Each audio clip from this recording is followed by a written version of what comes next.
വീട്ടിന് നോർമലി നമ്മൾ പറയുക എന്നുള്ള പരിപാടികളുണ്ടെങ്കിലും ഇവിടെ ഇപ്പോൾ എന്തായാലും ഞാൻ പേരെഴുതി കൊടുക്കും. നമ്മൾ പേര് തീരുമാനിച്ചു, ഞാനിവിടെ പേരെഴുതി കൊടുക്കുന്നുണ്ട്. ഇനി ഇതിന് ശേഷം എനിക്ക് ഒരുപാട് പേരിങ്ങനെ ചോദിക്കുമ്പോൾ പേര് പിന്നെ പറയാം, പേരിട്ടിട്ടില്ല, അല്ല അങ്ങനെയൊന്നും എനിക്ക് പറയാനായിട്ട് എനിക്കൊരു താല്പര്യമില്ല. എനിക്കങ്ങനെ മുഖത്ത് നോക്കിയിട്ട് ഇല്ല, അല്ലെങ്കിൽ നമ്മൾ ഇപ്പോൾ എനിക്ക് കണ്ടുപിടിച്ചിട്ടില്ല, ഞാൻ പറയും പേര് കണ്ടുപിടിച്ചിട്ടില്ല. ഇത് നമ്മൾ പേരും കണ്ടുപിടിച്ച് രജിസ്ട്രേഷൻ എഴുതിയും കൊടുത്തതിന് ശേഷം ചോദിക്കുമ്പോൾ എനിക്ക് പറയാൻ ബുദ്ധിമുട്ടാണെന്ന് പറയുന്നത് എനിക്കിഷ്ടമല്ലാത്തത് കൊണ്ട് ഞാൻ കരുതി ഒരുപാട് പേര് ഇത് ആഗ്രഹിച്ചിരിക്കുന്നു. പോസിറ്റീവായിട്ട് ആഗ്രഹിച്ചിരിക്കുന്നതെന്ന് ഞാൻ പറയുന്നില്ല കേട്ടോ, എനിക്കറിയത്തില്ല എത്ര പേർക്ക് അംഗീകരിക്കാൻ പറ്റും ഈ പേരെന്നുള്ളത്. പക്ഷേ എന്നാലും ഇതും തീർച്ചയായിട്ടും എന്നിലേക്ക് വന്ന പേരാണ്. അപ്പോൾ എല്ലാവരുടെയും ചോദിക്കുമ്പോൾ എനിക്ക് നോ പറയാനും പറയാതിരിക്കാനും പറ്റാത്തത് കൊണ്ട് ഞാനിപ്പോൾ പേര് പറയുകയാണ്. നമ്മളുടെ രണ്ടാമത്തെ കുട്ടിയായ ആളുടെ മോളുടെ പേരിപ്പോൾ ഇട്ടിരിക്കുന്നത് ഓം പരമാത്മ, അതാണ് പേര്. ഹായ് ഫ്രണ്ട്സ്, എല്ലാവർക്കും പുതിയൊരു വീഡിയോയിലോട്ട് സ്വാഗതം. ഇപ്പോൾ നിങ്ങൾ ഇത് കണ്ടതുപോലെ തന്നെ ഇപ്പോൾ എന്താ പറയുക, വിജയ് മാധവ് അതുപോലെ ദേവിക അവരുടെ നെയിമിൻ്റെ ഒരു പ്രശ്നം കാരണം ഇപ്പോൾ പബ്ലിക് മൊത്തം സോഷ്യൽ മീഡിയ മൊത്തം വരെയായിട്ട് അലക്കുകയാണ്.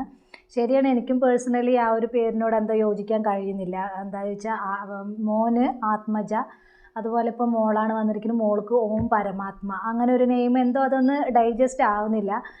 എനിക്കും പേഴ്സണലി അത് തോന്നി, ഇതുപോലെ തോന്നി, നമുക്ക് കേൾക്കുമ്പോൾ ഒരു വല്ലാത്തൊരിത് തോന്നി. പക്ഷേ അവർക്ക് അത് ഇഷ്ടമാണ്. പിന്നെ കുറേ പേര് വീഡിയോസും അതുപോലെ കമൻസൊക്കെ കണ്ടു, ഇയാൾക്ക് വട്ടാണ്, ഇയാൾക്ക് പ്രാന്താണ്. ഇപ്പോൾ നമ്മളൊരാൾക്ക് നമ്മുടെ കുഞ്ഞിന് 10 മാസം ചുമന്ന് നമുക്കുണ്ടായ നമ്മുടെ കുഞ്ഞിന് പേരിടുന്നത് മറ്റുള്ളവർ ബോധിപ്പിക്കേണ്ട കാര്യമില്ല, അത് നമ്മളുടെ ഇഷ്ടമാണ്, അത് എന്ത് നെയിമാണെങ്കിലും. പിന്നെ ആണിന് പെണ്ണിൻ്റെ പേരും പെണ്ണിന് ആണിൻ്റെ പേരും ഇടുമ്പോൾ അത് സ്വാഭാവികമായിട്ടും ഇങ്ങനെ ഒരു ഇതിൽ നിൽക്കുന്ന സമയത്ത് അത് പബ്ലിക്കായിട്ട് ഇങ്ങനെ പറയുകയും ചെയ്യുമ്പോൾ അത് ആർക്കാണെങ്കിലും അംഗീകരിക്കാൻ കഴിയില്ല. ആർക്കാണെങ്കിലും ആ ഒരു പേരിനോട് അതൃപ്തി ഉണ്ടാവും. പിന്നെ അവരെ സപ്പോർട്ട് ചെയ്യുന്നവർ ഒരുപാടുണ്ട്, പക്ഷേ എനിക്ക് ആ പേരിനോട് ഇഷ്ടപ്പെട്ടില്ല. പിന്നെ എല്ലാവർക്കും അവരുടേതായിട്ടുള്ള വ്യക്തി സ്വാതന്ത്ര്യമുണ്ട്. എൻ്റെ കുഞ്ഞിന് എന്ത് പേരിടണം, എന്ത് ഇടണം എന്നുള്ള വ്യക്തി സ്വാതന്ത്ര്യമുണ്ട്, അത് അവരുടെ ഇഷ്ടമാണ്. ഇപ്പോൾ സോഷ്യൽ മീഡിയ മൊത്തം ഈ ഒരു പേര് വെച്ചിട്ട് അവരായിട്ട് അലക്കുകയാണെന്ന് തന്നെ പറയാം. ഇപ്പോൾ കമൻസ് ആണെങ്കിലും എല്ലാം. ഇപ്പോൾ അവരൊരു വീഡിയോ ചെയ്തിട്ടുണ്ട്, ഇത് കുറച്ച് ദിവസം മുന്നേ ചെയ്ത വീഡിയോ ആണ്, അതിലാണ് അവർ പേര് റിവീൽ ചെയ്തിട്ടുണ്ടായിരുന്നത്. അപ്പോൾ അത് കഴിഞ്ഞ് ഇപ്പോൾ ഇതിനുള്ള കമൻസിനും അതുപോലെ റിയാക്ട് ചെയ്തവർക്കൊക്കെ ഉള്ളൊരു മറുപടിയായിട്ട് അവർ ഇന്നൊരു വീഡിയോ ചെയ്തിട്ടുണ്ട്. അപ്പോൾ എന്തായാലും അതിൽ കുറച്ച് കാര്യങ്ങൾ നമുക്കൊന്ന് കണ്ടിട്ട് വരാം, ഒന്ന് കണ്ടു നോക്കൂ കേട്ടോ. ഒരു കുട്ടി ജനിച്ച് ആ കുട്ടിക്ക് 2 ആഴ്ചയും പോലും ആവാത്ത കുട്ടീനെ അവർക്ക് അവരുടെ തോന്നലുകൾ അവർ പറഞ്ഞോട്ടെ. ലൈഫിൽ അന്ധവിശ്വാസിയാണ് മൂപ്പരെന്നുണ്ടെങ്കിൽ ഞങ്ങളെ ജാതകം നമ്മൾ ചേർക്കാനേ പാടില്ല, നിങ്ങൾ കല്യാണം കഴിക്കാൻ പാടില്ല എന്ന് പറഞ്ഞിട്ടുള്ളത്. ഞാൻ ഇത്രയും സ്പിരിച്വാലിറ്റി പറയുന്ന ആളാണ് ഞാൻ, പക്ഷെ എന്റെ ലൗകിക ജീവിതം ഓം പരമാത്മ സമാധിയായി. ഞാനൊരു അമ്മയാണ് പക്ഷേ ഇല്ല. പിന്നെ ഈ പേര് എന്തുകൊണ്ട് നിങ്ങൾക്ക് ബുദ്ധിമുട്ടുണ്ടാക്കുന്നു? അതിനാ കുട്ടിക്ക് പറയാൻ പറ്റാത്തത്ര അസുഖങ്ങളും. ഞാൻ എടി വാടി പൊടി എന്ന് പറഞ്ഞ് ഞാൻ വിളിക്കണം. നിങ്ങൾ കാണുന്നത് നമ്മളുടെ ലൈഫില് ഒന്നെങ്കിൽ 15 മിനിറ്റ്. എന്തിനാണ് ഒരാളെ കളിയാക്കേണ്ട കാര്യം? ഞാൻ സഹിച്ചു നിൽക്കുന്ന ഒരാളല്ല. അപ്പൊ അതൊന്നും ഒരു വിഷയമേ അല്ല. അന്നേരം ഞാൻ വാശി പിടിക്കത്തില്ല ഒരിക്കലും, അത് പറ്റത്തില്ല. എല്ലാത്തിനും താഴെ സെപ്പറേഷനാ പറയുന്നത്. ഇത് എന്ത് ഈസി ആയിട്ടാണ് ഈ സെപ്പറേഷൻ. എനിക്ക് തോന്നുന്നു ആ പേരിനെ പറ്റി ആർക്കും വ്യക്തമായ ഒരു ധാരണ ഇല്ലായിരിക്കാം. അല്ലെങ്കിൽ ആ പേരിൽ ഇത്ര പേടിക്കാനോ അല്ലെങ്കിൽ ആരെങ്കിലും ഇത്രയ്ക്കോ അങ്ങ് വിഷമിപ്പിക്കേണ്ട ഒരു സാധനം ആ പേരിലുണ്ടെന്ന് ഞാൻ വിശ്വസിക്കുന്നില്ല. ഓം പരമാത്മ എന്ന് പറഞ്ഞാൽ അതിൻ്റെ മീനിങ്ങിനെ പറ്റി ഒരുപാട് കാര്യങ്ങൾ എനിക്ക് പറയാനുണ്ട്. പക്ഷെ അത് ഞാൻ എന്തു പറഞ്ഞാലും അത് ഡിഫെൻസീവായിട്ടേ വരത്തുള്ളൂ. കാരണം ഞാനൊരു മോശപ്പെട്ടവനാണ് എന്ന് മനസ്സുകൊണ്ട് വിചാരിച്ചാൽ പിന്നെ അയാൾ പറയുന്നതെല്ലാം മോശമായിരിക്കും, അല്ലേ? അതേസമയം ഞാൻ നല്ലവനാണ് എന്ന് കരുതുന്നവർ ഞാൻ പറയുന്നത് എല്ലാം ശരിയാണെന്നും വിചാരിക്കും. അപ്പോൾ അതിൽ വലിയ പ്രസക്തിയൊന്നുമില്ല. ഞാൻ ആ വീഡിയോയിൽ തന്നെ ഒരുപാട് സ്ഥലത്ത് ഞാനെന്ന് പറയുന്നത്. അപ്പോൾ എന്തായാലും വിജയ് മാധവ് പറഞ്ഞത് വരുന്നത്, ആദ്യം എൻ്റെ വാക്കുകൾ ആരും അംഗീകരിക്കില്ല, പിന്നീട് അത് എല്ലാവർക്കും ഇഷ്ടപ്പെടും എന്നാണ് പറഞ്ഞത്. ഇപ്പോൾ പുള്ളിക്കാരൻ്റെ വൈഫ് ദേവികയെക്കുറിച്ചും അങ്ങനെയാണ് പറഞ്ഞത്. ആദ്യം പുള്ളിക്കാരിക്ക് അത് പെട്ടെന്ന് അംഗീകരിക്കാൻ കഴിയില്ല, പിന്നെ അത് അങ്ങനെയാണല്ലോ ഉദ്ദേശിച്ചത് എന്നൊരു ഇത് വരുമെന്നാണ് പറയുന്നത്. അപ്പോൾ അവർ തമ്മിൽ രണ്ടുപേരും തീരുമാനിച്ചെടുത്തൊരു നെയിമാണ് എന്നാണ് അവർ പറഞ്ഞു വരുന്നത്. എന്തായാലും നമുക്ക് കുറച്ച് കാര്യങ്ങൾ കൂടെ ഒന്ന് കണ്ടിട്ട് വരാം, ഒന്ന് കണ്ടു നോക്കൂ. ഞാനെന്ന് പറഞ്ഞ കാര്യം എനിക്ക് മാത്രം ഇത് വർക്കിംഗ് ആണ്, നിങ്ങൾക്കിത് വർക്കിംഗ് അല്ലെങ്കിലും കുഴപ്പമില്ല എന്നുള്ളതാണ്. മനസ്സിലായില്ലേ? ഇപ്പം ഞാൻ ഓം പരമാത്മ എന്ന് പറഞ്ഞ പേരിടുമ്പോൾ ഇത് ഒറ്റയ്ക്ക് ഞാൻ അങ്ങ് ഇട്ട് നാളെ രാവിലെ വിടുക അങ്ങനെയല്ല. ഞാൻ ദേവികയോട് സംസാരിച്ചു, ദേവികയ്ക്ക് അതിനെപ്പറ്റി അറിയാം, അതെങ്ങനെ സംഭവിച്ചു എന്നുള്ള കഥകളൊക്കെ ഞാൻ പറഞ്ഞു. അത് വിശ്വസിക്കാൻ പറ്റുന്നവർക്ക് വിശ്വസിക്കാം, വിശ്വസിക്കേണ്ടാത്തവർക്ക് അത് കളയാം. സ്പിരിച്വാലിറ്റി എന്ന് പറയുന്ന ഒരു കോൺസെപ്റ്റ് പലർക്കും അംഗീകരിക്കാൻ പറ്റാത്തൊരു മേഖലയാണ്. നമുക്ക് പക്ഷേ റിലീജിയൻ അല്ലെങ്കിൽ നമുക്ക് ആ ഒരു മേഖല നമുക്ക് സുപരിചിതമാണ്. സ്പിരിച്വാലിറ്റി എന്ന് പറഞ്ഞാൽ അതിൻ്റെ തൊട്ട് മുകളിലുള്ള അവസ്ഥയാണ്. അത് എല്ലാവർക്കും കണക്റ്റ് ആവണമെന്ന് നിർബന്ധമില്ല. ഇപ്പം ഞാൻ പറയുന്നൊരു കാര്യം തന്നെ ഞങ്ങൾ പരിചയപ്പെട്ട സമയത്ത് ഞാൻ ദേവിയോട് പറഞ്ഞ പല കാര്യങ്ങളും കുറേ പിന്നീടാണ് ദേവിക്ക് അതിൻ്റെ കണക്ഷൻസ് കിട്ടിത്തുടങ്ങി. അപ്പോൾ ദേവിക പറഞ്ഞു, ഓ ഇത് ഇങ്ങനെയായിരുന്നല്ലേ എന്ന്. അപ്പോൾ തുടക്കത്തിൽ അവർക്കും അത് അറിയത്തില്ല, പറഞ്ഞാൽ മനസ്സിലായില്ല. അപ്പോൾ ഇതിൽ എനിക്ക് പ്രത്യേകിച്ച് പറയാൻ, അതായത് ഇപ്പോൾ എന്നെ കളിയാക്കുന്ന ഇപ്പോൾ 2025 ഇയാൾ ഏത് ലോകത്താണ് ജീവിക്കുന്നത്, അല്ലെങ്കിൽ കുട്ടികളെ പ്രാഗ് പല മെസ്സേജുകൾ. അപ്പോൾ ഇതിൽ എനിക്ക് പറയാനുള്ളത്, ഞാൻ പഠിച്ച് വളർന്നു വന്ന കുറച്ച് സിറ്റുവേഷൻസ് ഉണ്ട്. അത് ഇന്നത്തെ കുട്ടികൾക്ക് ചിലപ്പോൾ ഇനിയിപ്പോൾ കിട്ടുമോ അല്ല കിട്ടുന്നുണ്ടോ എന്ന് എനിക്കറിയത്തില്ല. ഞാനൊരു 2.25-3 വയസ്സ് മുതൽ ഭഗവത്ഗീത പഠിച്ച് ജപിച്ചു തുടങ്ങിയ ഒരാളാണ്. അപ്പോൾ രാവിലെ നമ്മൾ എണീക്കുമ്പോൾ തന്നെ ഓരോ ശ്ലോകങ്ങൾ ചൊല്ലും. അതായത് കൈ തുറന്നു വെച്ച് കരാഗ്രേ വസതേ ലക്ഷ്മി, കരമധ്യ സരസ്വതി, കരമൂലെ സ്ഥിത ഗൗരി. രാവിലെ പിന്നെ തൊട്ട് സമുദ്രവസനേ ദേവി എന്ന് പറഞ്ഞ് തൊടും. കുളിക്കുമ്പോൾ ഗംഗേ ജമുനേ ജൈവ. അത് ശരിയാണ്. അപ്പോൾ നമ്മൾ ആ കുഞ്ഞിന് അങ്ങനെ ഒരു പേരിട്ടു എന്ന് പറഞ്ഞിട്ട് കുഞ്ഞുങ്ങളെ ഒന്നും അങ്ങനെ പറയേണ്ട കാര്യമില്ല. അപ്പോൾ അതിൻ്റെ കമൻറ്റ് സെക്ഷനൊക്കെ എടുത്ത് നോക്കിക്കഴിഞ്ഞാൽ കുഞ്ഞിനെ ഒന്നും പറഞ്ഞിട്ടില്ല എന്നൊക്കെ പറയുന്നുണ്ട്.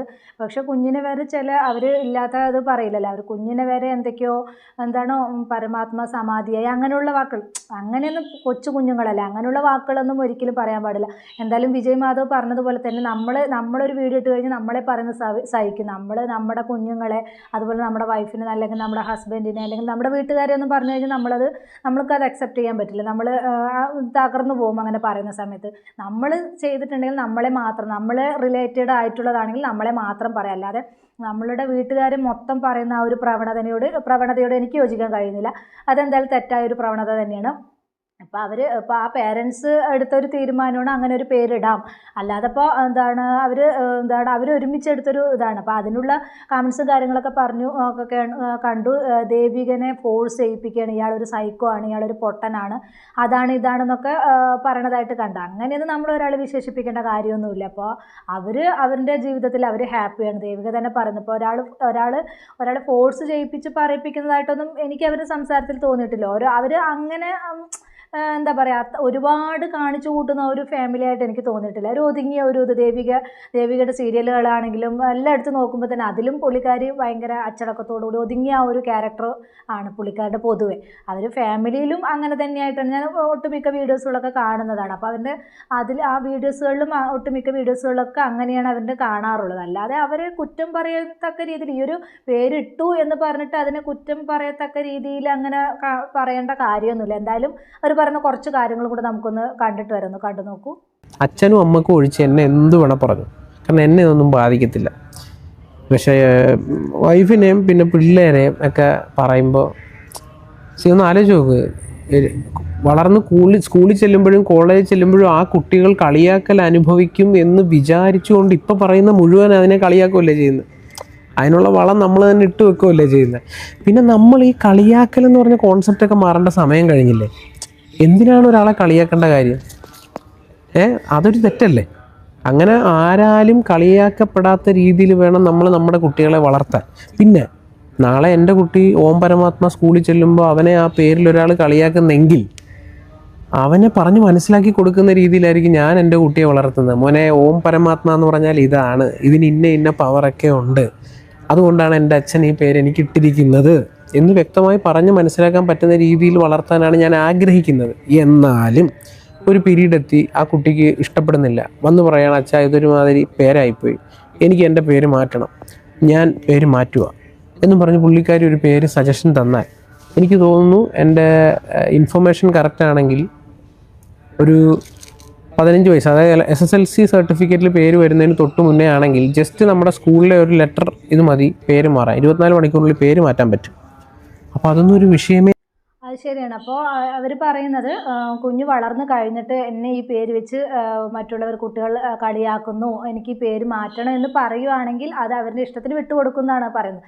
അങ്ങനെ വിട്ടുകൊടുക്കണമെങ്കിൽ ആ കുഞ്ഞ് അങ്ങനെ പറയുവാണെങ്കിൽ അതിന് ഏറ്റവും നല്ലൊരു അച്ഛനാണ് തന്നെ നമുക്ക് പറയാൻ കഴിയുള്ളൂ. അങ്ങനെയാണെങ്കിൽ അതല്ല എന്താണ് അത് ഈ പറഞ്ഞത് അപ്പം മാറ്റി പറയുകയാണെങ്കിൽ അതെനിക്ക് എന്തായാലും അംഗീകരിക്കാൻ പറ്റില്ല. അത് ഒരു സോർത്തൻ എന്ന് തന്നെ പറയാൻ പറ്റുള്ളൂ. ഇപ്പോൾ ഇവരുടെ ഇഷ്ടത്തിനാണ് പേരിട്ടിരിക്കുന്നത്. ചിലപ്പോൾ നമുക്ക് മക്കൾക്ക് വളർന്നു വരുന്ന സമയത്ത് ആ ഒരു പേരിനോട് ചിലപ്പോൾ താല്പര്യം തോന്നില്ല, അവർക്ക് അത് ഇഷ്ടമല്ലായിരിക്കും.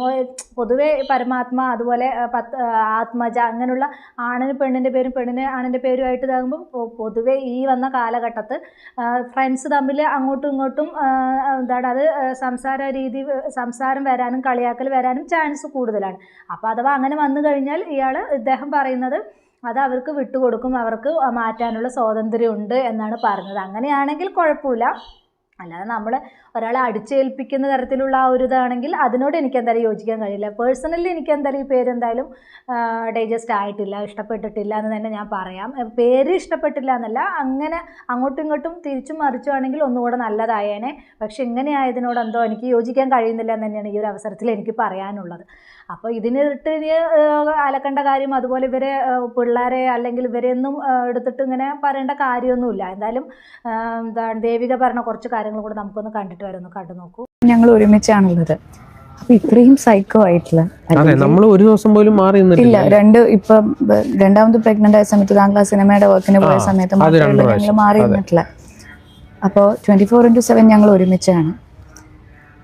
അപ്പോൾ ഒരു പൊട്ടനാണെങ്കിൽ അല്ലെങ്കിൽ ഒരു സൈക്കോ ആണെങ്കിൽ ഞാൻ അത് കഷ്ടപ്പെട്ട് ഞാൻ സഹിച്ചു നിൽക്കുന്ന ഒരാളല്ല. നിങ്ങൾ കാണുന്ന മാതിരി ഞാൻ ഇങ്ങനെ ഇളിച്ചു നിൽക്കുന്ന ഒരു പാവമൊന്നും അങ്ങനത്തെ ഒരാളൊന്നും അല്ല. അത്യാവശ്യം ഇൻഡിപെൻഡൻ്റ് ആയിട്ടുള്ള കേപ്പബിൾ ആയിട്ടുള്ള ആൾ തന്നെയാണ്. പക്ഷേ എനിക്കറിയാം എൻ്റെ ഫാമിലിയിൽ എന്നെക്കാൾ കേപ്പബിൾ ആയിട്ടുള്ള ആളാണ് എൻ്റെ ഭർത്താവ്. സോ ഞാൻ അതിൽ എനിക്ക് കേപ്പബിലിറ്റി ഉണ്ട്, ഞാനത് തെളിയിക്കണം എന്ന് പറഞ്ഞിട്ട് എനിക്ക് ആവശ്യമില്ല. എനിക്ക് വളരെ കാം ആൻഡ് റിലാക്സ് ആയിട്ട് പോകാനാണ് എനിക്കിഷ്ടം. ഞാൻ പറഞ്ഞു വന്ന വേറൊന്നുമല്ല. അപ്പോൾ ഇങ്ങനൊരു സൈക്കോൻ്റെ കൂടെ നമുക്ക് 3 വർഷവും 24/7 ഒരിക്കലും ജീവിക്കാൻ പറ്റില്ല. പിന്നെ ഈ നിമിഷം വരെ, ഇനിയിപ്പോൾ നാളത്തെ കാര്യം എനിക്കറിയില്ല, ഈ നിമിഷം വരെ ഞാൻ ചിന്തിക്കുന്നൊരു കാര്യം, എനിക്ക് കിട്ടിയിട്ടുള്ള ഏറ്റവും നല്ല പാർട്ട്ണറാണ് വിജയ് മാധവ്. കാരണം എന്നെ ഈ ലോകത്ത് ഏറ്റവും കൂടുതൽ റെസ്പെക്റ്റ് ചെയ്യുന്നുണ്ടെങ്കിൽ അത് ഇദ്ദേഹമാണ്. എന്നെ പ്രയോറിറ്റൈസ് ചെയ്യുന്നുണ്ടെങ്കിൽ അത് ഇദ്ദേഹമാണ്. ഇപ്പോൾ കല്യാണം കഴിഞ്ഞ് ഞങ്ങൾ തമ്മിൽ സിങ്ക് ആവാൻ ഞങ്ങൾക്ക് ഒരു 6 മാസം സമയം എടുക്കും. ഞങ്ങൾക്ക് ഡിവോഴ്സ്, അതാ ഞാൻ പറയാൻ വന്നത്. എല്ലാത്തിനും താഴെ സെപ്പറേഷനാണ് പറയുന്നത്. ഇത് എന്ത് ഈസി ആയിട്ടാണ് ഈ സെപ്പറേഷൻ പറയുന്നത്? ഒരു കൊച്ചിന് ഓം പരമാത്മ എന്ന് പറഞ്ഞ പേരിട്ടതിന് ഒരു സെപ്പറേഷൻ എന്നൊക്കെ പറഞ്ഞ് മെസ്സേജ് വിടുന്ന, അത് നിങ്ങൾ ചിന്തിച്ചു നോക്കണ്ടേ? ഒരു ഫാമിലി ഇപ്പം ഓക്കെ നമ്മൾ തമ്മിൽ നല്ല ഒരു അടുപ്പം ബന്ധമൊക്കെ ആയി പോകുന്നത് കൊണ്ട് കുഴപ്പമില്ല. പക്ഷെ എന്നാൽ പോലും ഒരു സാധാരണ സ്ത്രീ ആണെങ്കിൽ ഈ മെസ്സേജുകൾ ഒരു 20 എണ്ണം വായിച്ചു കഴിയുമ്പോഴത്തേക്ക് അവർക്ക് തന്നെ തോന്നും, ഇവന് പ്രാന്തുണ്ടോ? സോ ഈ സെപ്പറേഷൻ എന്ന് പറഞ്ഞിട്ട് ദേവിക വിട്ടുപൊക്കൂടെ, ഓടിപ്പൊക്കൂ. എങ്ങോട്ട് ഓടിപ്പോവാൻ, എന്തിനോടി പോവാൻ? എന്നെ ഇത്രയും കെയർ ചെയ്യുന്ന, അല്ലെങ്കിൽ എനിക്ക് വേണ്ട കാര്യങ്ങളെല്ലാം കൃത്യമായിട്ട് ചെയ്യുന്ന ഞാൻ ഫൈനാൻഷ്യലി ഇൻഡിപെൻഡൻ്റ് ആണ്, മൂപ്പര് ഫൈനാൻഷ്യലി ഇൻഡിപെൻഡൻ്റ് ആണ്. ഞാൻ എവിടെയാണ് മൂപ്പര് ഇതിൽ താഴ്ന്നു നിൽക്കുന്നത് എനിക്കറിയാം. ഞാൻ താഴ്ന്നിട്ടല്ല നിൽക്കുന്നതെന്ന്. എന്നെ ഇപ്പം ഞങ്ങളുടെ ലൈഫിൽ ഒരു തീരുമാനം, അതൊരു ചെറിയ കാര്യമാവട്ടെ, ഒന്ന് വണ്ടി അങ്ങോട്ട് മാറ്റിയിരുന്നെങ്കിൽ പോലും അതെൻ്റെ അടുത്ത് പറഞ്ഞ് ചെയ്യുന്ന ഒരാളാണ് എൻ്റെ ഹസ്ബൻഡ്. അതുപോലെ തന്നെയാണ് ഞങ്ങൾ തമ്മിൽ. അതൊരു എന്തോ വലിയ കാര്യമായിട്ടൊന്നും അല്ല. ഇപ്പം അദ്ദേഹത്തിന് പറയേണ്ട ആവശ്യമില്ല. ഞങ്ങൾ തമ്മിലുള്ളൊരിതെന്ന് പറഞ്ഞു കഴിഞ്ഞാൽ, എന്ത് പറഞ്ഞാലും കുറ്റം കണ്ടുപിടിക്കുന്ന കുറേ പേരുണ്ട്. നമ്മൾ എന്ത് പറഞ്ഞാലും എന്ത് ചെയ്താലും കുറ്റം മാത്രം കണ്ടുപിടിക്കുന്ന കുറേ ആളുകളുണ്ട്. അപ്പം അവരെ സംബന്ധിച്ച് അവരുടെ ലൈഫിൽ അവർ ഹാപ്പിയാണ്. എൻ്റെ ഭർത്താവ് സൈക്കോയോ പ്രാന്തനോ ഒന്നും അല്ല എന്നാണ് ദേവിക പറയുന്നത്. അവർ എല്ലാം എൻ്റെ കാര്യങ്ങളെല്ലാം നടത്തി തരുന്ന, എനിക്ക് എൻ്റെ എല്ലാ ഇതിനും കൂടെ നിൽക്കുന്ന ഇതാണെന്നാണ് പറയുന്നത്. പുള്ളിക്കാരി നേരത്തെയും പറയുന്നുണ്ട്, എനിക്കഥവാ അങ്ങനെ എന്തെങ്കിലും പ്രശ്നങ്ങളുണ്ടെങ്കിൽ ഞാൻ ഇറങ്ങിപ്പോകും, അങ്ങനെ ആരെയും ഡിപ്പെൻഡ് ചെയ്ത് നിൽക്കുന്ന ഒരാളൊന്നും അല്ല എന്ന് പുള്ളിക്കാരി തന്നെ പറയുന്നുണ്ട്. അപ്പോൾ അങ്ങനെയൊന്നും കമൻറ്റുകൾ ഇട്ട് അല്ലെങ്കിൽ ആവശ്യമില്ലാത്ത കാര്യങ്ങളൊക്കെ പറഞ്ഞിട്ട് വീഡിയോ ചെയ്യുകയോ അതുപോലെ കമൻ്റ് ഇടുകയോ ചെയ്യേണ്ട ആവശ്യമില്ല. അവരുടെ ജീവിതത്തിൽ അവർ ഹാപ്പിയാണ്, അത് മാത്രം നോക്കിയാൽ മതി. അതിനെക്കുറിച്ച് അവർ ചെയ്യാത്തതും ഇപ്പോൾ ഈ ഒരു പേരിട്ടു എന്നതിൻ്റെ പേരിൽ അവർ പറയാത്തതും ചെയ്യാത്തതുമായിട്ടുള്ള കാര്യങ്ങൾ വിളിച്ചു പറയേണ്ട കാര്യമൊന്നും ആർക്കും ഇല്ല എന്നാണ് എനിക്ക് ഈ ഒരു അവസരത്തിൽ പറയാനുള്ളത്. അപ്പോൾ ആ ഒരു പേര് എന്തായാലും ഒരു ഇത് തന്നെയാണ്, അതിന് എനിക്കും യോജിക്കാൻ കഴിയുന്നില്ല. പക്ഷെ അവരെങ്ങനെ പേഴ്സണലി ഇങ്ങനെ വെറുതെ വേട്ടയാടേണ്ട, ഹേർട്ട് ചെയ്യേണ്ട കാര്യങ്ങളൊന്നും ഇല്ല എന്നാണ് എനിക്ക് ഈ അവസരത്തിൽ പറയാനുള്ളത്. അവരവരുടേതായിട്ടുള്ളതിൽ ജീവിക്കട്ടെ. അവർ പറയുന്നുണ്ടല്ലോ എന്ത് വന്നാലും നാളത്തെ കാര്യം, അത് നാളത്തെ കാര്യം ഇപ്പം തന്നെ ഓർത്ത് നമ്മൾ കരയേണ്ട കാര്യമില്ലല്ലോ. ഇപ്പോൾ നാളെ നമ്മൾ ജനിച്ചാൽ ഒരിക്കൽ മരണമുണ്ട്, നാളെ നമ്മൾ മരിക്കും എന്ന് പറഞ്ഞിട്ട് ഇപ്പം തന്നെ നമ്മൾ കരയേണ്ട കാര്യമില്ലല്ലോ. നാളെയാണ് മരിക്കുന്നത്, അതിന് ഇപ്പം തന്നെ കരഞ്ഞ് പിഴിഞ്ഞ് നമ്മുടെ ജീവിതം തുലയ്ക്കേണ്ട കാര്യമില്ല. അപ്പോൾ അവർ പേരിട്ടിട്ടുണ്ടെങ്കിൽ അത് നാളത്തെ പ്രശ്നമാണ്. നാളെ പിള്ളേർ സ്കൂളിൽ പോകുമ്പോൾ ഇപ്പോൾ പ്രസവിച്ച് ഇപ്പോൾ കുഞ്ഞിന് ഇത്രയായിട്ടുള്ളൂ, അതുപോലെ മൂത്ത കുഞ്ഞിന് ഇത്രയായിട്ടുള്ളൂ. അപ്പോൾ അവർ പ്രസവിച്ച് വളർന്ന് വലുതായി സ്കൂളിൽ പോകുമ്പോഴുള്ള കാര്യങ്ങളല്ലേ, അതിനിപ്പം തന്നെ അവർ പറയുന്ന പോലെ തന്നെ ഇപ്പം തന്നെ വറി ചെയ്യേണ്ട യാതൊരു കാര്യമില്ല. അപ്പോൾ അവർക്കത് ഇഷ്ടപ്പെട്ടില്ല എങ്കിൽ അത് മാറ്റും. നമ്മൾ നാളത്തെ കാര്യത്തെക്കുറിച്ച് ഇപ്പം നമ്മൾ കരഞ്ഞിട്ട് യാതൊരു കാര്യമില്ല, അങ്ങനെ ജീവിച്ചിട്ട് യാതൊരു കാര്യമില്ല. അത് ആ ഒരു ജീവിതത്തിന് അർത്ഥമേ ഉണ്ടാവില്ല. നമ്മളിപ്പോൾ എന്താണോ സംഭവിക്കുന്നത് അതിനനുസരിച്ചിട്ട് കൊണ്ടുപോകും. നമ്മളിപ്പോൾ ജീവനോടെ ഉണ്ട്, നമ്മൾ നാളേക്ക് കുറേ കൂട്ടി വെച്ചു, കുറേ ഉണ്ടാക്കി വെച്ചു. പെട്ടെന്ന് നമ്മൾ എന്തെങ്കിലും ഇതുപോലെ പ്രകൃതി ദുരന്തങ്ങളോ കാര്യങ്ങളോ വന്ന് എല്ലാം പോകും. ഉണ്ടാക്കി വെച്ചിട്ട് വല്ല കാര്യമുണ്ടോ? ഒരു കാര്യമില്ല. അപ്പം നമ്മൾ ഇപ്പം എങ്ങനെയാണോ അങ്ങനെ അങ്ങോട്ട് മുന്നോട്ട് പോവുക. നമുക്ക് പറ്റുമെങ്കിൽ നാളത്തേക്ക് എന്ന് പറഞ്ഞിട്ട് നമുക്കൊന്നും കരുതി വെക്കേണ്ട കാര്യമില്ല. നാളെ എന്ത് സംഭവിക്കുമോ അത് നാളെ സംഭവിച്ചോട്ടെ എന്ന് കരുതി നമ്മൾ ജീവിതം സന്തോഷകരമായിട്ട് തന്നെ മുന്നോട്ട് കൊണ്ടുപോകാൻ ശ്രമിക്കുക, അത്രയേ ഉള്ളൂ. അല്ലാതെ നാളത്തെ കാര്യത്തെ ഓർത്ത് ഇന്ന് തന്നെ കരയേണ്ട യാതൊരു കാര്യമില്ല എന്നാണ് എനിക്ക് ഈ ഒരു അവസരത്തിൽ പറയാനുള്ളത്. അപ്പോൾ ഇത്രയുള്ള എൻ്റെ ടോപ്പിക്. പുതിയൊരു ടോപ്പിക്കുമായി നമുക്ക് വീണ്ടും കാണാം.